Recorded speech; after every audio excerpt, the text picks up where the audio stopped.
Minsan ba, naisip mo din, ano ba yung iniwan mong content na magbe-benefish? Paano pag, let's say, hindi natin alam ang buhay, mamaya bukas, hindi ka na bumangon. Anong iniwan mo na mag-benefit? Bilang So minsan, privacy parang sinisisi sa'yo, ikaw yung gumawa, kulang na lang. Di ba? Oo, bash talaga yun. Bash talaga yun. Paano mo na-handle yun? Ano bang pinakamasakit na bash na Habang nagko-content ka, alalahanin mo yung Allah. Goal ko talaga ngayon, maubos yung mga content creator ng mga moro na nagpo-promote ng sugal. Kasi grabe yung sugal ngayon eh. Yeah, yun ang isang mala. Oo, sobrang dami. Actually, dati ako, aminin ko, nag-promote ako ng sugal.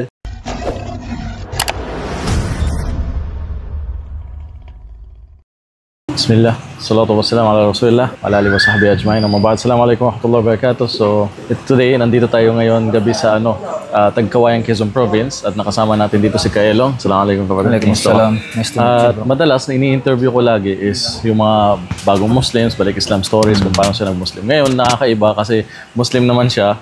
Pero ang punto natin dito is yung about sa social media. Paano ang isang moro vlogger na sinasabi ay nagsimula. So, inshallah magpakilala ka muna sa ating mga viewers kung taga-saan ka, pangalan. Yan, assalamualaikum warahmatullahi wabarakatuh sa mga followers ng ating kapatid, brother, Ibrahim Casey. Magandang araw po, anong oras mo ba ito napapanood? Ako po pala si Kailong TV, Bangsamoro Vlogger from Maguindanao, SPMS Box galing sa Magulo.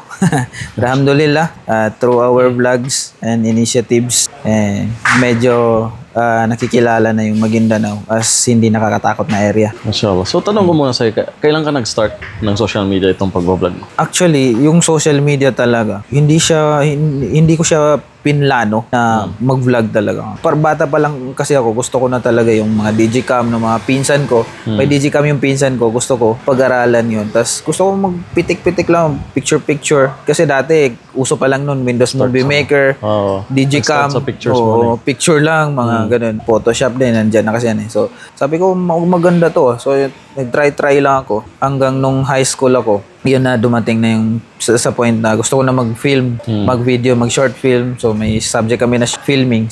So after that, college days, nag-rap battle ako, spoken poetry, parang flip-top.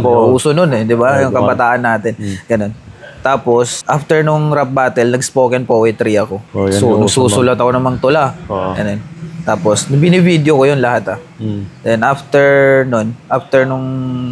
ko ng spoken poetry, parang about lifestyle ko na yung pagbi-video. Hindi ko alam na kind of vlogging na pala yung ginagawa. Parehas talaga tayo Oo, ganun yung ginagawa. Ano mga year ka nag-start talaga? Yung nag-start ka na ng page vlogging 2019. 19 yung page ko. Pero before that, meron ako mga pages like 2016 meron na ako. Pero yon deleted na. Ako nag-start ako ng page 2000 anong tawag dito? 18. Okay. Kung nakikilala na yung isang Palestinian si Nas Daily. Doon, medyo na-inspire ng gumawa.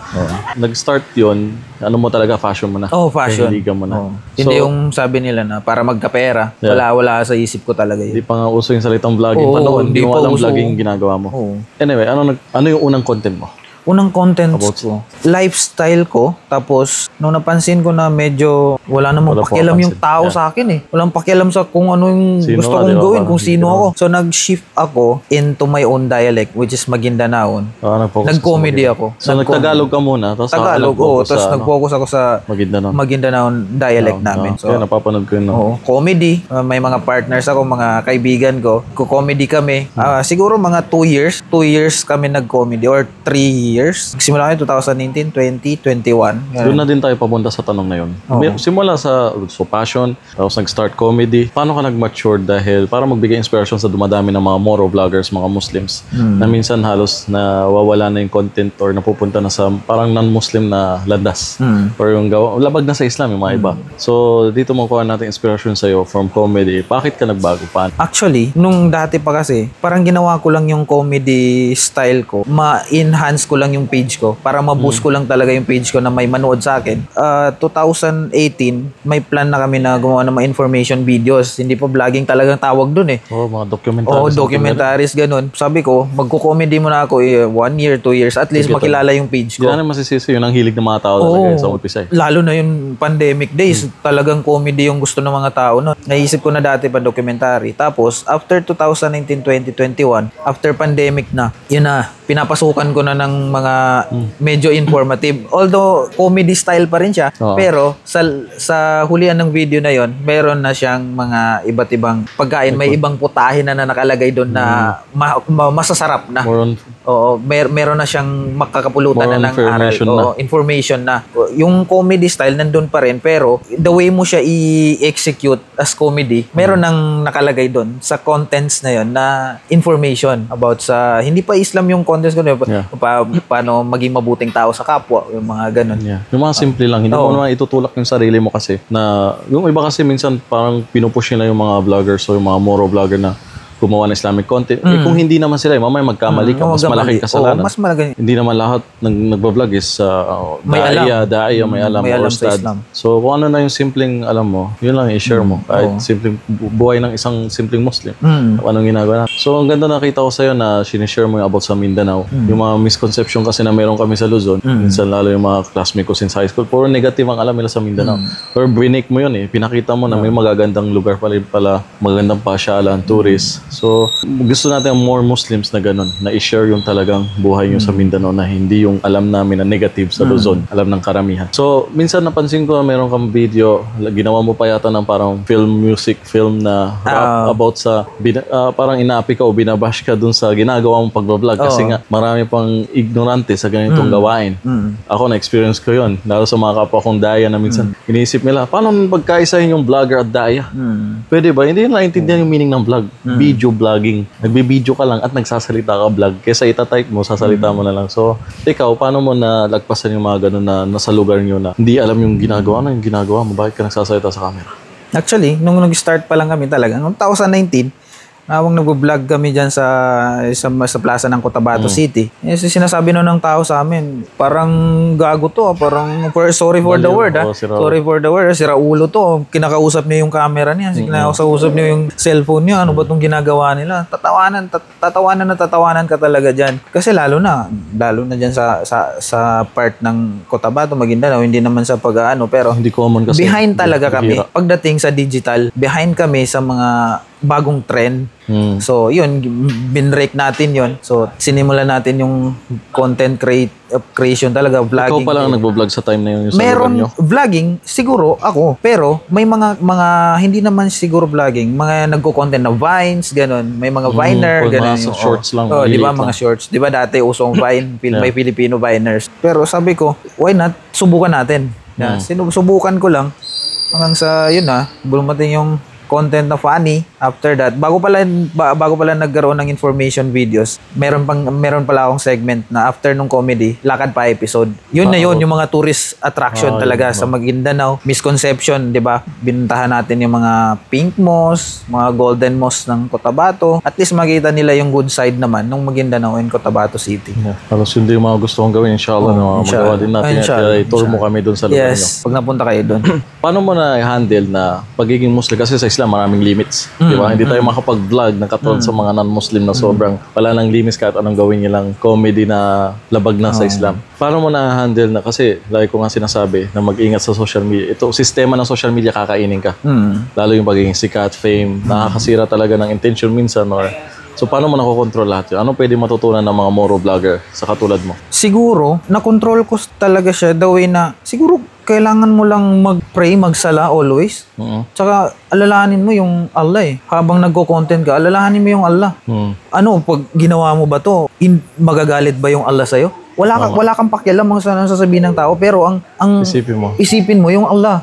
Kasi once na ginawa mo yan, kahit na magustuhan ka ng tao, pero ayaw sa'yo ng Allah, wala rin. Yeah. Yun yung kwan ko. Yun talaga yung piniplease yung mga, yung mga gusto ng tao. Kung magsayaw ako dyan, tao lang yung magkagusto sa akin, yung Allah, hindi. Napasaya mo yung tao, yung creator. Napasaya mo yung tagapaglikha. Hindi. Di ba? So, yun yung nagsa akin na, kahit may comedy style siya, at least hindi ako nakakasakit ng kapwa ko, hindi ko nalalabag si Allah. At least, nakakabigay pa rin ako ng videos na maganda. So I hope may matutunan doon yung mga vlogger na mga moros nanonood sa atin. Inshallah. Marami na Paano kasi ngayon i-balance? Kaya ang sinasabi ko minsan din sa ibang video ko na lumaki man ang followers, wag lang lumaki ang ulo. Kasi karamihan, di ba? Magkaroon lang ng ilang followers. Laki na ang ulo, minsan di mo na masalam, di mo na makausap, di nakikinig sa'yo, siraan ka na. So ano pang ibang mga advice gusto mo i-share sa mga moro vloggers na nanonood? Lalo na kapag yung mga moro vloggers na hindi ko naman nila lahat yung pwera lang sa gumagawa. Mga kapwa natin na Muslim. Mga kapwa natin na Muslim, hindi lang vlogger, yung gumagawa ng mga videos. Kasi kahit hindi mga vlogger ngayon, gumagawa Madali na lang, ng video. gawa ng reel. May pera na rin kasi. Halos mas vlogger pa kaysa sa atin eh. Mas aktibo mag-upload eh. Oo, sa kanila, gumawa sila ng video, contents, na hindi makakasakit sa kapwa, hindi makakasakit sa Allah Subhanahu wa Ta'ala, hindi niya malalabag yung kunong Allah Subhanahu wa Ta'ala. Yeah. Yung mga lahat nung pinagbabawal niya. Hindi natin ma-foul yun, no? So, advice ko siguro sa kanila, be natural, huwag magpakain sa sistema. Although nandyan naman yung sistema, mag-upgrade at upgrade yan. And yung pinaka-importante, yun yung goal ko talaga ngayon, maubos yung mga content creator ng mga moro na nagpo-promote ng sugal. Kasi grabe yung sugal ngayon eh. Yeah, yun ang isang mala. Oo, sobrang dami. Actually, dati ako, aminin ko, nag-promote ako ng sugal. Yes, parang 2019. nakikita ko yun. Oo, hindi ko yan i-deny. Like kayo na-advise ni Abdul Rashid Angeles. Oo. Tapos, nung dumating si Ustad Angeles, doon na-realize ko na, yun talaga eh. Kaya hindi ko rin masisisi yung iba na papagalitan ako na dati gumagawa ka rin naman ngayon eh. At least nagbago. At least nagbago tayo. Tapos, nakinig tayo sa mga daya natin. Yun naman ang importante. Lahat naman tayo nagkakamali eh. Pero, kung nagkakamali tayo, kung ina-advise tayo ng mga daya, hindi naman mag-a-advise ang dayas para sa ikakapahamak natin eh. Nandyan sila para turuan tayo at itama yung mga maling landas na tinatahak natin. Yung hindi napapansin ng ibang nagbabash na minsan, sa kakatingin lang doon sa tao. Yung tao tuloy yung binabash niya, nagbabago. Ang problema sila yung hindi. Yun ang naging Sa atin nakakatulong yung basher. Bakit? Kasi na-improve mo yung sarili mo. Di ba? Dati siguro pangit ako mag-video, parang pangit ng style ko, o baka sabihin mo bulol. Tapos pag nakakabasa ka ng ganun, sino mag-improve? Ikaw, hindi sila. Aayusin mo, di ba? Yung masakit man, pero ayusin mo. Nag-improve ka tuloy. Eh ngayon, sino yung naiiwan? Sila. Di ba? One time kasi, bro, share ko na lang din. Dati na way back 2023, grabe yung bash sa akin. First na bash sa akin yun, sumama ako sa concert. Kakatapos nung Ramadan. So hindi ko alam kung ano yung... After nung bash na yon, kasi sumama ako sa concert eh. No, para, di ba ang tawag sa amin nun, mga moro artist kumbaga, no? May mga moro artist na sumama ako sa concerts, gano'n. Tapos, namba sa akin mga ustads, inikis yung itsura ko. Kakatapos lang ng Ramadan, di ba? Kaka-concert nyo lang, tapos yung concert area pa talaga, nasa likuran lang niya, yung mosque. Diba, ano lang. So nag-join ka lang, wala ka namang kinalaman sa pagbuo ng program? Wala. Napunta Invite lang kami. Kasi para lang ma-promote siguro. Hindi ko nasasabihin kung anong program yun. Bilang so minsan, privacy. parang sinisisi sa'yo, ikaw yung gumawa. Kulang na lang. Oo. Bash talaga yun.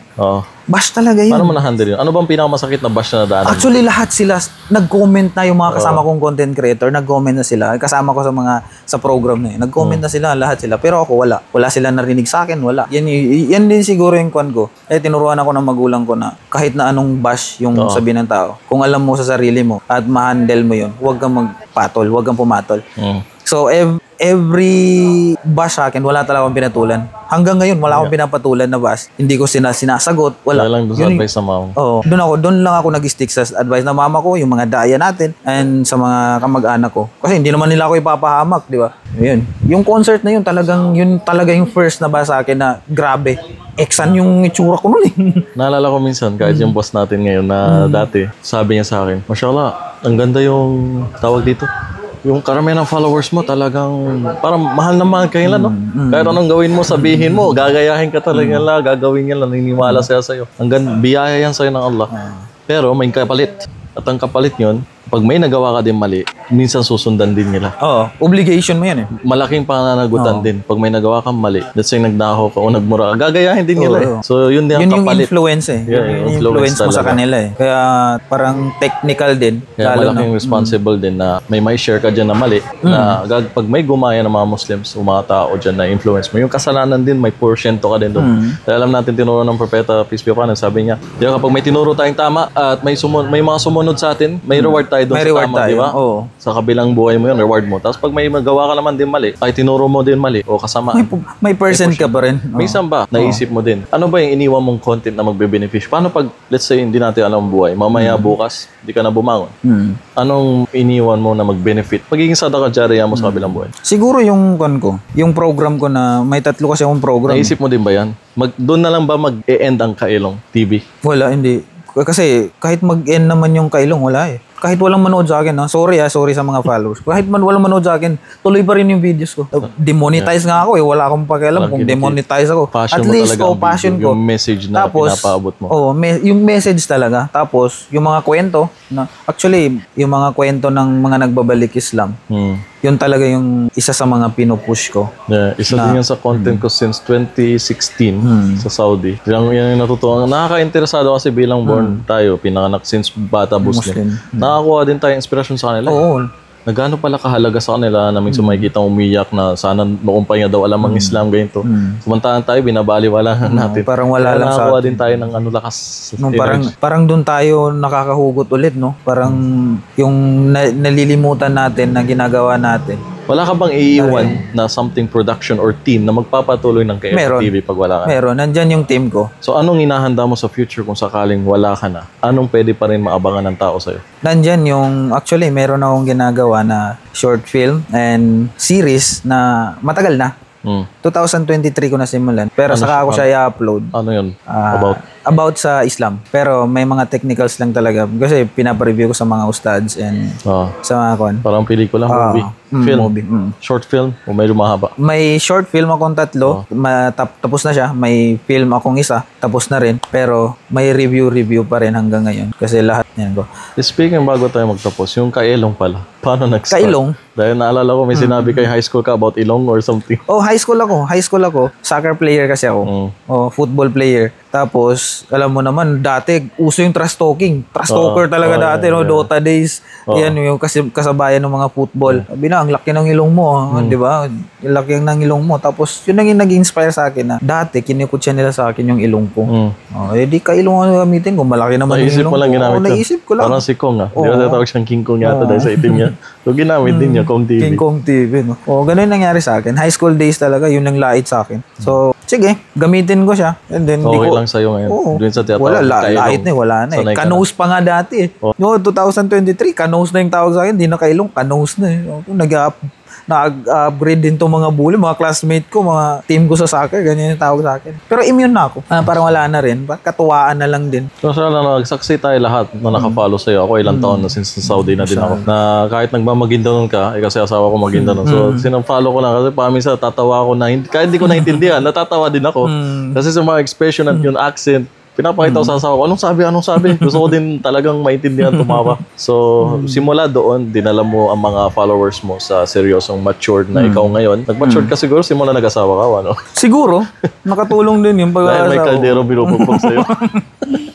Maganda rin siguro, no? May asawa na tayo kasi nagmamature talaga eh. Pero nung kabataan pa kasi natin, kabataan ko pa, sige, laag-laag ako. Kahit ako yung mga content ko noon eh. O din parang pero alhamdulillah, no? Kahit nasa dawa scene na ako. Kasi para sa akin, magdawa lang ako sa person. Ayoko ipakita sa social media dahil maraming takot, mga non-Muslim ang target ko kasi. So kaya dinahandaan ko lang din sila. Anyway, sa susunod, baka sa aking interview naman, abangan nyo. At least nakita nyo. So bago tayo magtapos, anong last gusto mong advice sa mga Muslim vloggers na mga Pilipino Moro nanonood sa atin? Hindi man Moro, basta yung mga Pilipino Muslims, balik Islam na nagbablog. Anong maiwan mong message sa kanila? Motivation, inspiring, at inshallah, maging pakinapakinabang yung mga videos natin. Siguro sa mga ating aspiring content creators, Moro, Muslim, Islam, content creator. Pakita lang natin kung ano yung kagandahan ng Islam. At huwag tayong lumagpas sa limitation natin. Lagi nating isipin kapag pinost ba natin to, magugustuhan tayo ng Allah Subhanahu wa Ta'ala at hindi natin masasaktan yung kapwa natin Muslim. Lalo-lalo sa mga kapwa ko Moro content creator. Isipin natin na may mga batang nanonood sa atin. Isipin natin yun palagi. Yun talaga yung unang isipin natin. Kung hindi man kapupulutan ng aral yung ginagawa mo, kahit isipin mo man lang na mayroong batang nanonood sa iyo para influence mo gagaya may influence mo kasi kung magsusugal ka, talagang 1,000 views mo. Meron isang tao doon na pwedeng magsugal sa ginawa mo. Idol ka niyan eh. So, talagang gagayahin ka niyan. So, yun. And then, mahalin mo yung ginagawa mo. Huwag mo munang isipin yung pera. Huwag mo munang isipin yung pera kapag gumagawa ka ng content, vlogging. Nandyan lang yan eh. Ang pera, nandyan lang yan. Pero kung yung pagmamahal sa ginagawa mo, the way you love what you are doing, talagang doon ka dadalhin. Doon ka dadalhin talaga nung passion mo na yon. Nandyan yung pera eh. Yeah, maraming hindi nagtagal na content creator dahil nag-umpisa sila dahil sa perang pera, intention. yun. Yung hindi na kumita, walang follower. O, tingnan mo ngayon, nung wala ng pera sa Facebook, nag-alisa na sila. O, di ba? Naghahanap, sa YouTube. Kaya, saka na yung pera. Isa din na lagi ko fina-follow yung si Casey Neistat, isang YouTuber na Amerikano. Sabi niya, don't do videos to make money to make videos. Maghanap buhay ka, trabaho, kumita ka muna bago makagawa ka ng video. Huwag kang gumawa ng video para lang kumita ka ng pera. Kaya ako bago ako nagsimula lahat, yung pinambili ko ng camera lahat yun, talagang galing sa sahod ko na pinambili ko. Hindi yung mga iba na, content, doon nila kukuha yung pambili nila. Kasi pag hindi pumotok, di ba? Hala, sayang. So, alhamdulillah, paki-share ito at paki-follow din. Huwag mo kalimutan dyan lang sa link. Kay Long, meron kang TikTok, TikTok, Kailong TV din. pati YouTube, Kailong lahat. TV Lagyan lang. na natin link. Lahat na Search nyo. At naka-base ka saan? Sa Cotabato. Maguindanao and Cotabato City. Doon ka lang. So, yun. More on videos about Mindanao.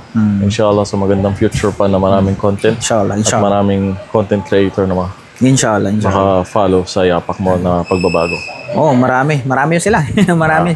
So, inshallah, last message ko na lang talaga to. Last na to kung mawala man tayo dito sa mundo, ay ang may iwan natin ay isang legasiya na ipagpapatuloy ng iba. Alhamdulillah, may nakikitaan na rin akong mga content creator sa amin na pinagpapatuloy na yung mga ginagawa natin. Alhamdulillah, 2, 3, okay na. At least may magpapatuloy pa rin kahit nawala na tayo. Alhamdulillah, inshallah. At marami pa tayong pagsasamahan. Hindi pa tayo, malayo pa tayo.